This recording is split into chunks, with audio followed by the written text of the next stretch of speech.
May napili na ako guys. Sana maging happy kayo sa napili kong team. Akala mo kasing galing ni Abay kung magpabebe.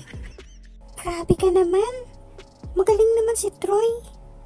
Ang laki pa ng muscles. Pasensya na sa mga tropa pero ayoko na. Laging lag. Napakabagal ng fastest internet nyo. Kwentuhan lang yung speed.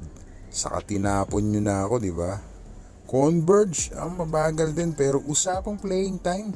Sigurado naman na gamit ako. Baka wala nang labasan, parang Ronde Hollis lang. Pero di naman ako bayani na lagi magsasabing sa mahinang team gusto ko at ako magpapa-champion. Syempre dun tayo sa sigurado tayo. Kung SMB naman pwedeng pwede kasi di naman ginagamit si Mo at Ronjal. Kasi di naman nila ako kasing husay. Pero malamang sa alamang makikihati ako ng 25% na playing time at 75% naman kay Abay. Pero kung tatalino si coach, pagsasabayin kami niyan. Napakalakas ng lineup namin. Mahirap tibagin. Sure championship pa. Pag all Filipino, tas malaki pa ang bonus. Tapos di pa pinapagalitan mga player. Bahala kayo kung anong gawin nyo. Kahit walang play, malaya kayong gawin. Kung ano ang trip nyo. Kaya minsan, leche-leche yung nangyayari. Ito kaya Barangay Ginebra. Bagay din talaga ako bilang Kings. Malamang di ako makakaiwas na tawaging ng mga basher na kangkong. Pero nasa finals yung mga nahulog ang kangkong. Alam kong gagamitin ako ni Coach Tim. Alam yung husay ko.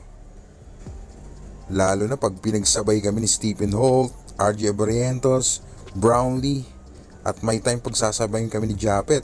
Pero sigurado makikihati din akong playing time. Kay Japet, depende na lang kay coach. Tapos malapit na din bumalik si Malonzo. Kaya madami din talaga kaming hati sa oras ng laro. Pero malaki naman ang offer sa akin gaya ng sa SMB. Pati bonus syempre. Ayaw naman natin palampasin yung mga ganyang pagkakataon.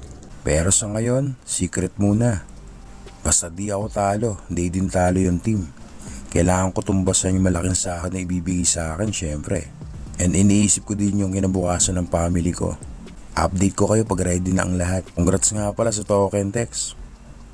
Gusto nyo ba ng clue? May magiging kakampi ako na sounds like Bron. Or basta Bron sa full name niya. Basta ganun. Bahala na kayo mag-isip. Bye! Justin Brownlee? Rodney Brontian.